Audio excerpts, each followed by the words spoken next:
যুক্তরাষ্ট্র ইসরায়েলের হামলায় গুরুতর আহত ইরানের নতুন সর্বোচ্চ নেতা মোস্তফা খামেনি ধীরে ধীরে সুস্থ হয়ে উঠেছেন।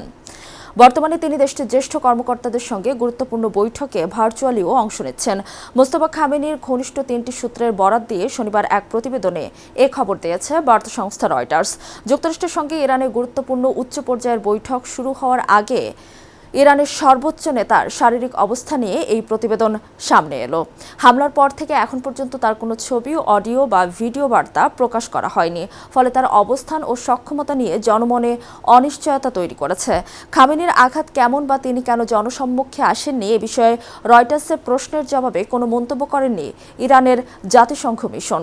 গত 28 ফেব্রুয়ারি যুক্তরাষ্ট্র ও ইসরায়েলের যৌথ হামলার প্রথম দিনেই তিনি আহত হন।